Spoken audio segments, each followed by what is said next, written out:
Pekerjaan ini berlangsung selama 2 hari sebelum akhirnya kemudian kami bisa melanjutkan perjalanan. Kami dengan senang hati beristirahat di Falconhurst sebelum sampai, dengan cukup letih dan lelah di Tatham. Membutuhkan beberapa waktu untuk memulihkan kekuatan kami setelah ekspedisi yang panjang dan melelahkan ini. Setelahnya, dengan penuh semangat, kami melanjutkan pekerjaan menyelesaikan kano. Pengaturan yang membuatku menyanjung diriku sendiri. Dilakukan dengan cara yang cukup layak seperti seorang pembuat kapal.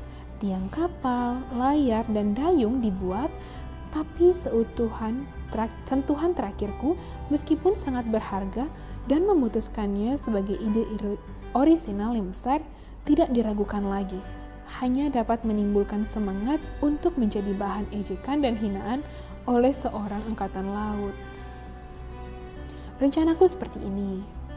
Aku memiliki 2 kantong kedap udara yang besar, terbuat dari kulit dogfish, sejenis ikan hiu, yang ditar dan diminyaki dengan baik.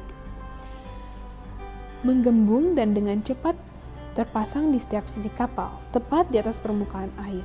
Kantong-kantong itu mengapung-apung sehingga kemungkinannya untuk diisi muatan yang secara efektif menghindarkan kapal tenggelam atau terbalik.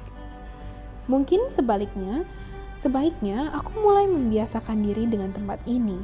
Saat musim hujan, sapi kami mempersembahkan seekor anak yang mungkin tidak akan ada kesulitannya dalam mengurusnya. Pada umurnya yang sangat muda, aku menindik hidungnya dan memasangkan sebuah tongkat pendek ke dalamnya, yang kelak akan digantikan dengan sebuah cincin saat ia sudah cukup besar. Pertanyaannya sekarang adalah siapa yang akan menjadi majikannya dan kami harus melatihnya untuk apa? Fritz berkata, "Mengapa kita tidak melatihnya? Untuk bertarung dengan hewan-hewan buas dan melindungi kita seperti banteng-banteng petarung kaum Hottentot. Itu akan sangat berguna." Ibunya menyaut, "Aku lebih suka kalau ekor banteng yang menjadi seekor petarung." Apakah kau bermaksud mengatakan kalau sapi jinak ini dapat diajarkan untuk bersikap defensif secara rasional? Kurasa bisa, tapi dengan mengulang apa yang pernah kudengar atau kubaca, jawabku.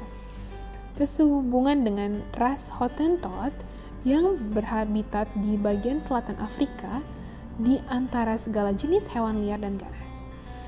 Harta mereka hanyalah domba dan sapi. Dan untuk melindungi diri, mereka melatih sapi-sapi tersebut untuk bertindak sebagai penjaga. Hewan-hewan yang berani ini menjaga hewan lainnya agar tidak pergi menyimpang terlalu jauh, dan saat bahaya mengancam, mereka segera menyadarinya, menuntun sapi-sapi lainnya bersama-sama dalam suatu kelompok. Anak-anak sapi dan sapi-sapi muda ditempatkan di tengah. Di sekeliling mereka, sapi-sapi dan lembu yang kuat membuat lingkaran kuat dengan tanduk yang diarahkan ke depan, yang memutuskan untuk melakukan perlawanan pada musuh mereka yang sengit. Sapi-sapi pejuang ini bahkan terkadang menyerbu dengan lenguhan mengerikan untuk mengadang musuhnya, meskipun itu adalah seekor singa yang kuat atau pemangsa berani lainnya. Mereka mengorbankan nyawa demi melindungi kawanannya. Dikatakan sebelumnya bahwa ketika suku Hottentot berperang satu sama lain, secara tidak biasa, mereka menempatkan pasukan prajurit berhati baja ini ke dalam barisan depan tentara kecil. Ketika kepahlawanan mereka yang menentukan kemenangan adalah salah satu pihak atau pihak lainnya. Tapi aku melanjutkan. Meskipun aku bisa melihat kalian semua senang dengan deskripsiku tentang hewan lembut yang suka berperang ini, menurutku akan lebih baik melatih sapi muda ini menjadi seekor sapi yang cinta damai. Siapa yang mau jadi penanggung jawabnya? Ernest berpikir akan lebih menghibur melatih keranya daripada seekor anak sapi. Jack dengan kerbau dan anjing hutan pemburuannya sudah cukup sibuk. Fritz sudah merasa puas dengan onegernya. Ibu mereka telah terpilih sebagai majikan dari keledai abu-abu tua, dan aku sendiri menjadi kepala pengawas dari keseluruhan kepengurusan hewan-hewan. Yang tersisa tinggal si kecil Franz yang dapat melakukan perawatan khusus pada anak sapi itu. Bagaimana menurutmu, anakku? Maukah kau berjanji untuk memelihara teman kecil kita ini? Oh, iya ayah, jawabnya. Ayah pernah menceritakan seorang pria kuat, kurasa namanya Milo, dan dia memiliki anak sapi yang mungil. Lalu dia biasa membawanya kemanapun. Semakin lama sapinya semakin besar, tapi dia tetap sering membawanya, sampai akhirnya Milo tumbuh menjadi sangat kuat, sehingga saat si sapi menjadi cukup besar dan kuat, dia masih bisa mengangkatnya dengan mudah seperti sebelumnya. Dan kalau aku merawat anak sapi mungil kita dan mengajarkannya untuk melakukan apa yang ku mau, mungkin saat ia tumbuh besar, aku masih bisa mengurusnya. Dan lalu, oh, ayah, apakah menurut ayah aku bisa menungganginya? Aku tersenyum pada kepolosan anak itu dan penerapannya yang lucu dari cerita Milo dari Crotona. Anak sapi itu boleh menjadi milikmu, anakku. Buatlah ia sejinak yang kau bisa. Dan kami akan lihat apakah kau diizinkan menaikinya suatu hari nanti. Tapi ingat, ia akan menjadi seekor sapi besar, jauh sebelum kau menjadi seorang pria. Sekarang, kau akan menamainya apa? Boleh aku menamainya Grumble, ayah? Dengar bagaimana ia mengeluarkan suara gumamannya yang rendah. Grumble, bagus sekali. Grumble, Grumble. Oh, ia mengalahkan nama kerbaumu, Jack. Tidak sedikit pun, katanya. Kau tidak bisa membandingkan keduanya. Bayangkan jika ibu mengatakan, inilah Franz yang menunggangi Grumble dan Jack menunggangi Storm. Oh, itu terdengar sangat bagus. Kami menamai dua anak anjing Bruno dan Fawn. Dan berakhirlah urusan hewan peliharaan yang penting ini.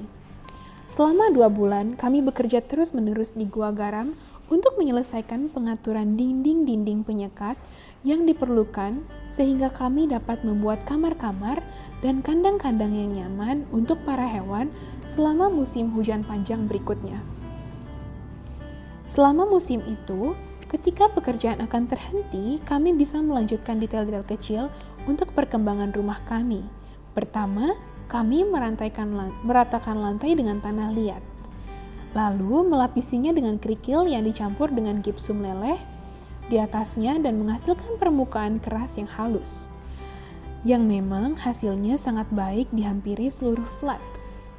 Namun, aku begitu ambisius untuk memiliki 1 atau 2 karpet. Dan mulai membuat semacam karpet dengan cara berikut. Aku membentangkan sepotong kain layar besar, lalu melapisinya secara merata dengan cairan kental terbuat dari lem dan isinglass. Kandung kemih ikan yang dikeringkan, yang merendam kain itu secara menyeluruh. Di atasnya kami letakkan wol dan bulu domba serta kambing yang telah dengan hati-hati dibersihkan dan disiapkan, yang digulingkan dan ditekan sampai melekat pada kain secara merata. Ketika sudah benar-benar kering, akhirnya kain itu menjadi sebuah penutup lantai ruang duduk yang tampak berkelas. Pada suatu pagi, tepat setelah pekerjaan di Gua Garam selesai, aku tidak biasanya terjaga lebih awal. Aku memutar balik pikiranku, sambil berbaring menantikan matahari terbit. Untuk mengingat, sudah berapa lama waktu yang berlalu di pantai ini. Aku terkejut saat menyadari kalau esok hari tepat 1 tahun kami mendarat di sini. Hatiku melambung dengan penuh rasa syukur kepada Tuhan yang penuh kasih, yang telah memberikan keselamatan dan telah menganugerahi kami dengan banyak kebaikan. Dan aku memutuskan untuk menjadikan hari esok sebagai hari Thanksgiving, dalam kesempatan perayaan penuh sukacita. Pikiranku penuh dengan rencana-rencana tak terbatas ketika aku bangun, dan pekerjaan hari itu dimulai seperti biasa. Aku memperhatikan banyak hal hari ini sehingga segala sesuatu harus dibersihkan, dirapikan, dan diatur sesuai dengan yang diinginkan di luar maupun di dalam rumah kami. Bagaimanapun, tidak ada yang menduga kalau ada maksud tertentu menanti mereka. Persiapan yang hanya kulakukan sendiri juga kulakukan pada keesokan harinya. Saat makan malam, aku membuat acara selanjutnya yang dikenal dengan perkumpulan keluarga.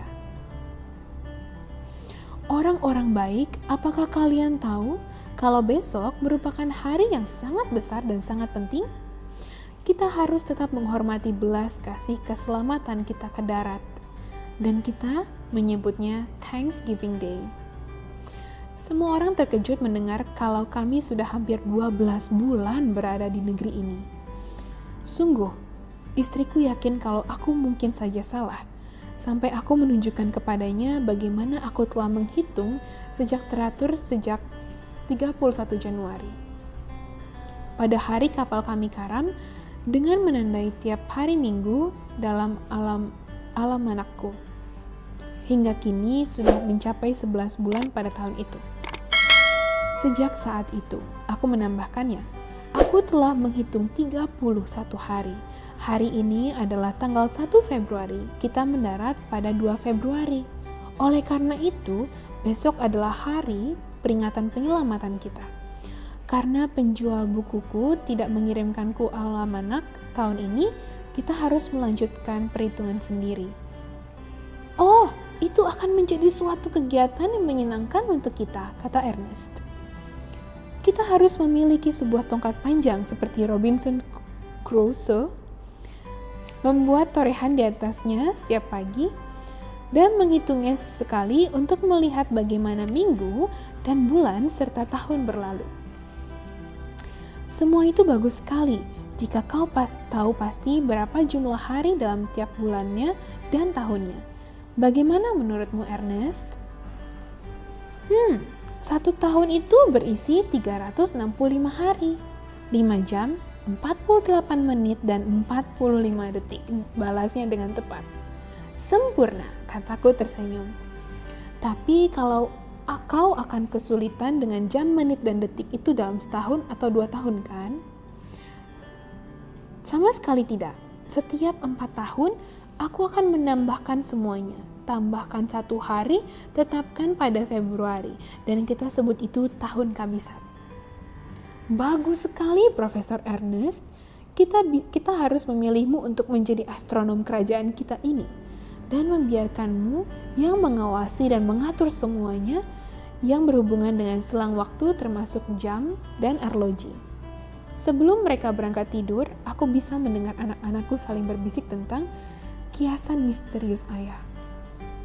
Untuk festival dan kegembiraan esok hari, tapi aku tidak memberikan penjelasan apapun dan pergi tidur.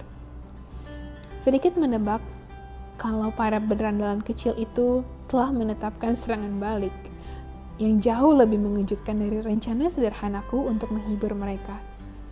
Tidak kurang dari sebuah raungan artileri membangunkanku dari tidur ketika fajar menyingsing keesokan paginya. Aku melompat bangun dan menemukan istriku yang sama waspadanya denganku karena suara itu. Kalau tidak, aku pasti cenderung meyakini kalau itu hanyalah hayalanku. "Fritz, cepat ganti baju dan ikut denganku," seruku. Berpaling ke tempat tidur gantungnya, tempat tidurnya kosong. Dia maupun Jack tidak ada di sana. Kami kebingungan. Aku bergegas berganti baju. Saat suara mulai terdengar dan mereka segera berteriak, "Hore! Bukankah kami membangunkanmu dengan gemuruh penghormatan yang baik dan benar?"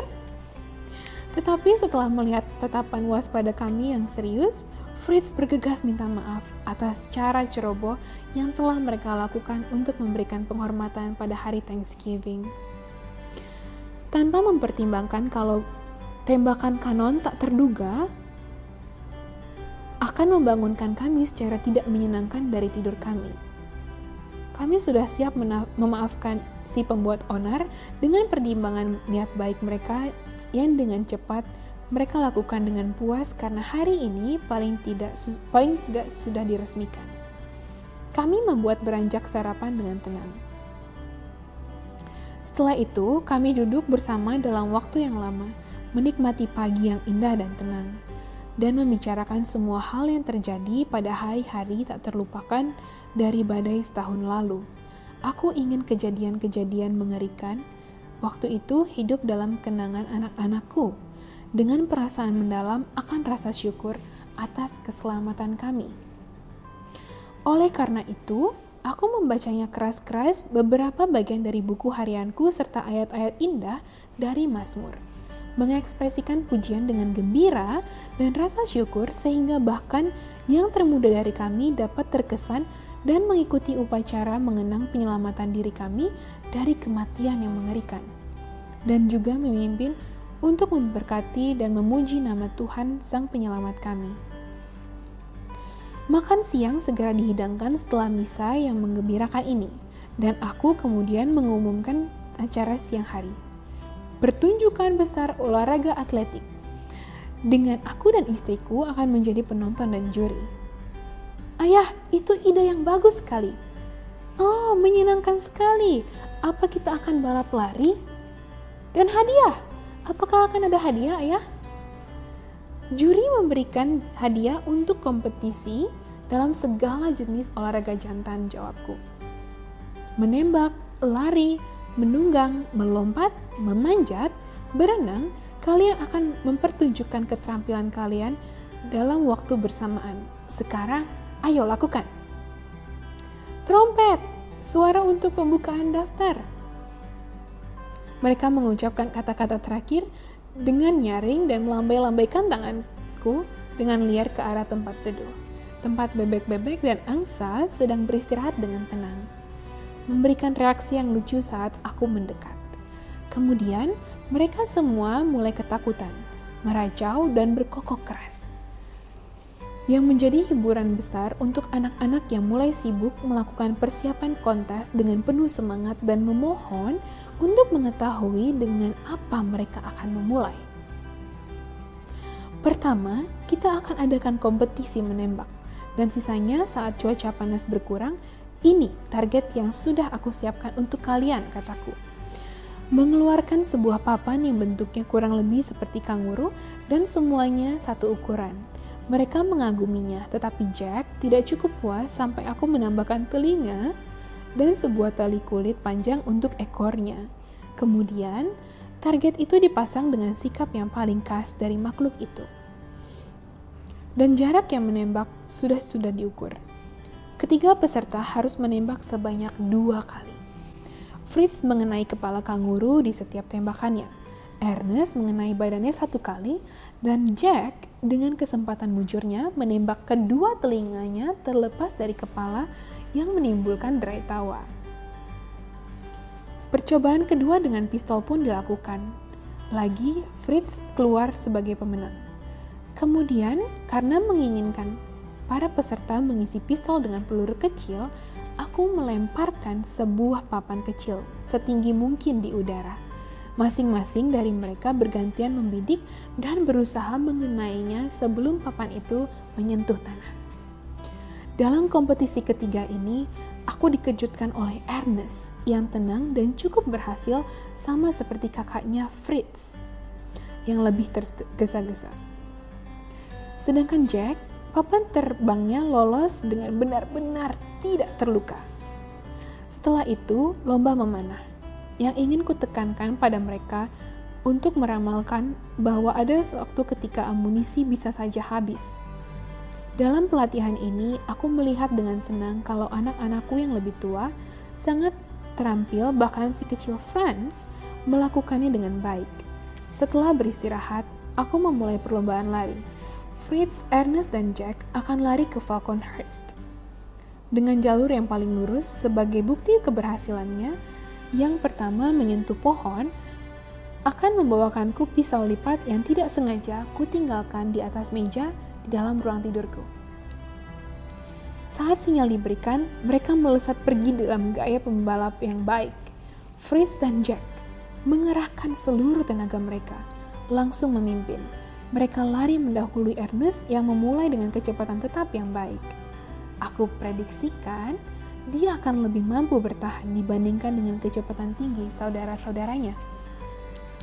Namun, jauh sebelum kami mengharapkan melihat mereka kembali, Sebuah suara gemuruh derapan menyebabkan kami melihat dengan terkejut ke arah jembatan.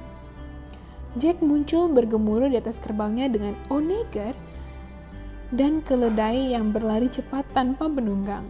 Dan keseluruhan kawanan berada dalam semangat terliar mereka. "Halo," seruku. "Apa ini yang kau sebut dengan balap lari, Master Jack?" Dia berteriak riang sangat berlari menghampiri kami, kemudian melemparkan dirinya sendiri dan menghormat pada kami dengan cara yang lucu. "Dengan segera aku melihat," katanya, kalau aku tidak punya kesempatan menang.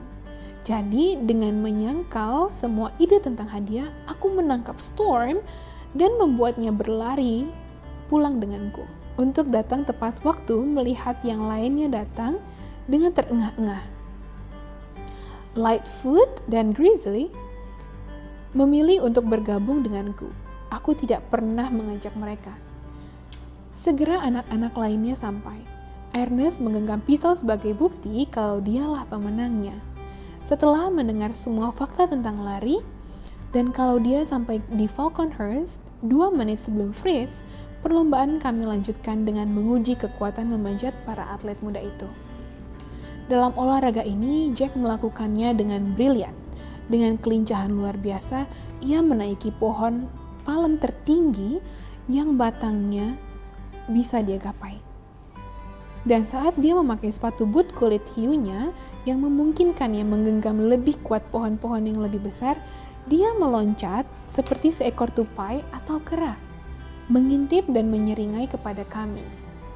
Awalnya pada satu sisi batang, kemudian pada sisi lainnya dengan cara yang paling menggelikan.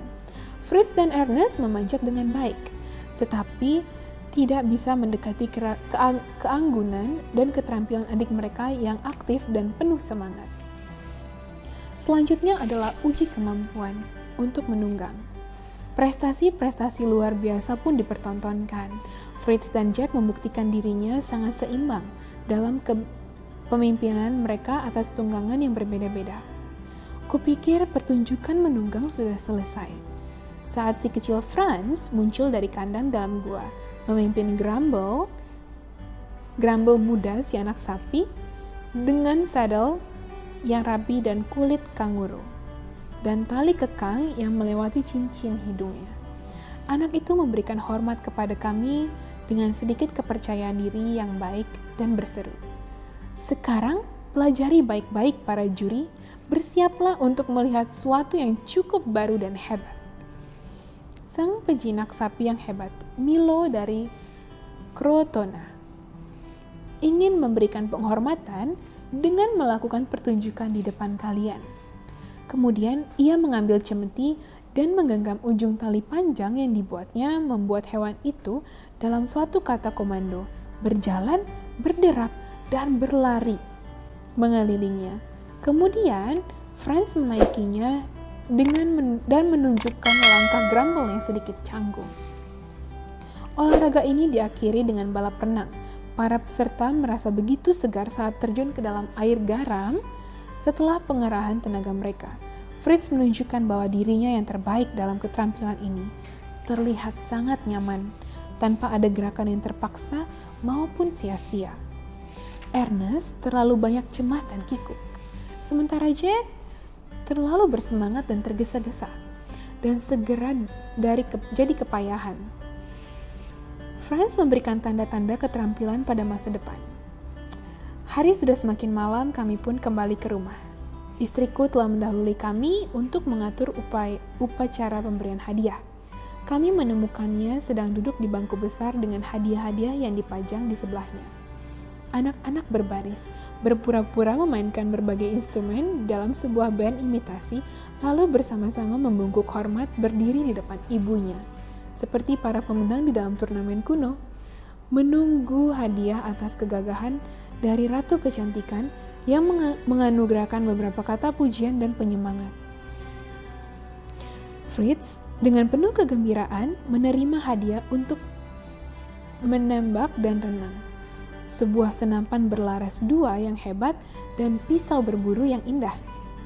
Untuk Ernest, sebagai pemenang balap lari, diberikan sebuah arloji emas yang bagus.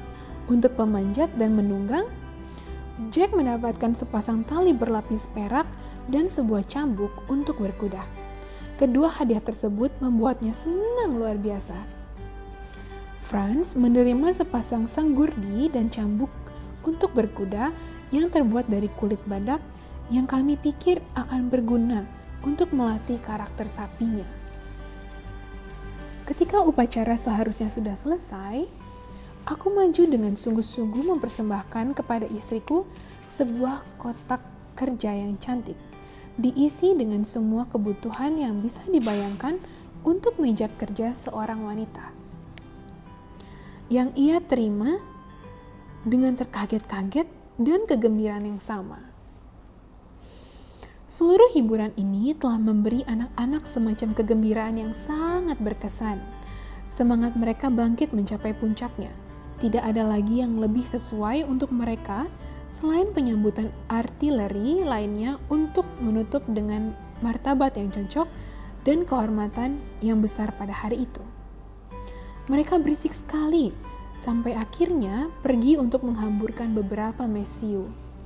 Setelah akhirnya perasaan senang mereka tampak sudah lepas, kami bisa duduk untuk makan malam. Segera setelahnya, kami berkumpul dalam ibadah keluarga dan beranjak untuk istirahat. Segera setelah festival besar di Thanksgiving Day agung kami, aku teringat kalau sekarang saatnya buah-buah ara di Falconhurst siap dipanen. Kawanan besar ortolan dan merpati liar tertarik ke sana. Karena kami telah mengawetkannya tahun lalu sebagai yang paling berguna di antara penyimpanan perbekalan musim dingin kami, aku tidak akan melewatkan kesempatan untuk memperbaharui pasokan kami. Oleh karena itu, dengan mengesampingkan pekerjaan membangun, kami pindah secepatnya ke rumah kami di pohon. Di sana, kami cukup yakin akan menemukan data semen, pertama burung-burung yang sudah sibuk dengan buah itu. Untuk menghemat amunisi, aku memutuskan untuk menciptakan semacam pulut kuat yang pernah kubaca dalam beberapa laporan Palm Islander. Pulut itu terbuat dari karet segar yang dicampur dengan minyak. Kualitasnya sangat bagus dan terkenal untuk menangkap hewan buruan, bahkan merak dan kalkun. Oleh karena itu, Fritz dan Jack kukirim untuk mengumpulkan beberapa karet segar dari pohon. Mereka membawa Storm dan Lightfoot yang berderap kencang dengan baik, berangkat tanpa rasa segan. Mereka mengambil persediaan labu air untuk membawa karet dan menemukan kalau persediaan wadah dari labu air sudah menipis. Aku mulai mengusulkan untuk melakukan ekspedisi ke hutan pohon labu, tapi menyayangkan lamanya waktu untuk melakukan perjalanan ke sana. Istriku segera mengingatkanku pada kebunnya yang berada di dekat ladang kentang. Di sana, kami menemukan dengan penuh sukacita kalau semua tanaman kami tumbuh subur. Tanaman labu air dan labu kuning, semuanya dalam masa siap panen menyelimuti tanah. Setelah memilih sejumlah besar labu yang sesuai dengan kebutuhan, kami bergegas pulang. Lalu mulai membuat bak-bak, peralatan makan, piring-piring, botol minum, dan sendok dalam berbagai jenis dan ukuran yang bahkan jauh lebih bagus daripada sebelumnya. Saat para penunggang kembali, mereka tidak hanya membawa karet, tetapi juga beberapa barang baru lainnya. Seekor burung bangau contohnya, yang ditembak Fritz, dan seekor hewan yang mereka sebut marmut. Tapi bagiku hewan itu terlihat lebih mirip seekor luwak. Adas manis, terpentin, dan beri lilin untuk lilin-lilin juga mereka kumpulkan. Serta sebuah akar aneh yang mereka kenalkan dengan nama tanaman kera. Dan jelaskan mengapa namanya tanaman kera, kalau ayah boleh bertanya. Baiklah, kami akan jelaskan ayah, jawab Fritz. Kami tiba di dataran terbuka di hutan dekat Woodlands dan melihat sekelompok kera yang kata Jack terlihat sedang mengolah tanah. Karena penasaran dan ingin tahu apa yang sedang mereka lakukan, kami mengikat anjing-anjing serta Storm dan Lightfoot untuk berjingkat-jingkat, cukup dekat untuk melihat kera-kera yang sedang mencungkil dengan penuh semangat dan memakan akar-akar. Cara mereka melakukannya hampir membuat kami terdesak tawa saat akarnya agak sulit ditarik. Dan daun-daunnya terkoyak, mereka menggigitnya kuat-kuat dengan gigi dan melemparkan diri mereka jungkir balik dalam gaya paling menggelikan yang pernah kami lihat. Akhirnya akar itu tidak mampu menolak pencungkilan. Tentu saja kami ingin melihat seperti apa potongan lezat itu. Jadi kami melepaskan para anjing dan para kera menghilang dengan kecepatan 2 kali lipat meninggalkan akar-akar itu. Kami mencicipinya dan berpikiran kalau rasanya sangat enak. Maukah ayah mencobanya satu? Tanaman itu cukup baru bagiku, tetapi aku menebak kalau itu mungkin akar yang di Cina disebut ginseng. Tanaman ini berharga dan bernilai melampaui segalanya. Anak-anak menjadi penasaran untuk mendengar lebih banyak tentang ginseng ini. Di Cina, tanaman ini dianggap mampu memberikan kekuatan dan kesehatan. Digunakan sebagai jenis obat untuk segala macam penyakit yang diharapkan bisa memperpanjang usia manusia.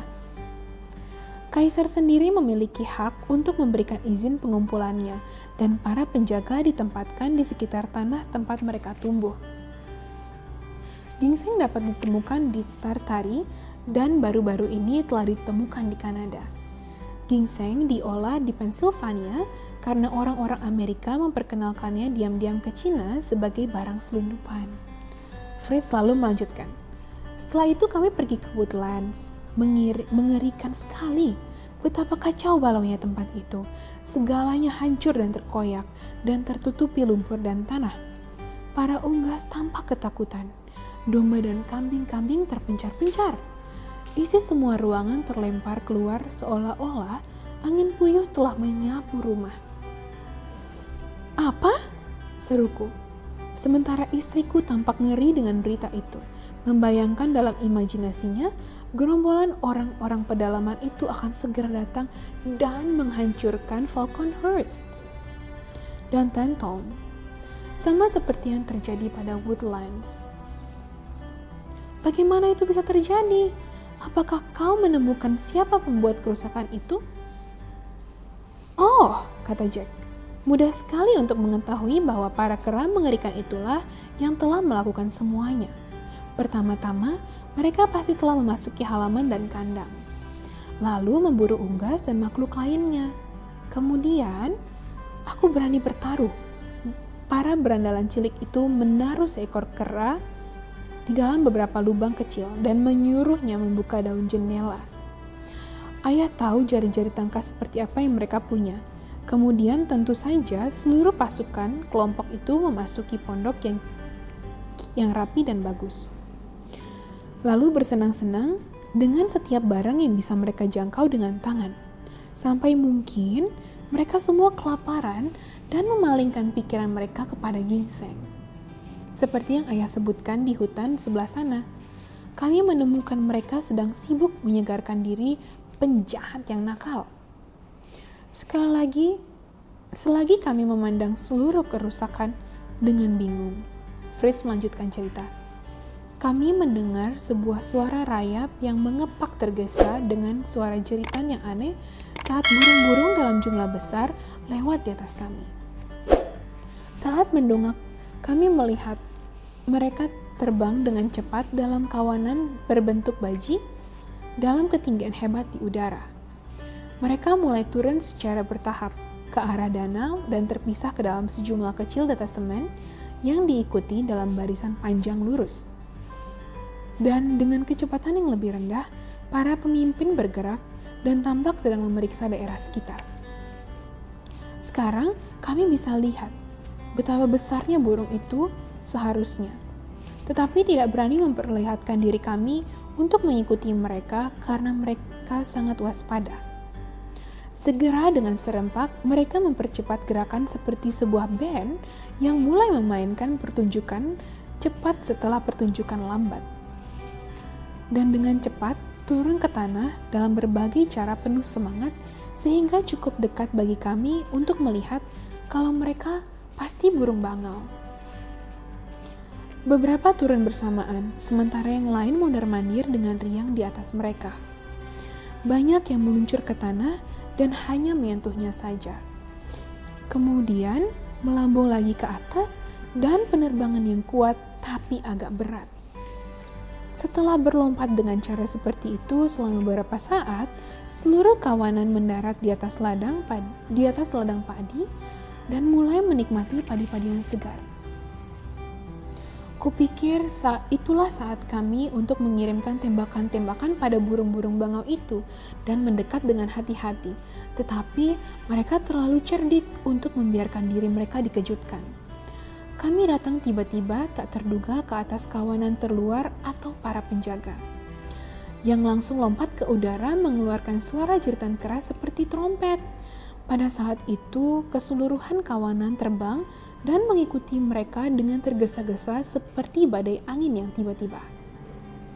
Kami berdua terkejut dan tidak ada gunanya mencoba menembak, tapi enggan melepaskan kesempatan menangkap paling tidak salah satu burung. Aku bergegas melepaskan tudung elangku dan melontarkannya ke udara. Dengan pekikan tajam, ia terbang menjauh ke atas mereka, lalu menukik ke bawah seperti panah, menimbulkan kekalutan liar di antara para bangau.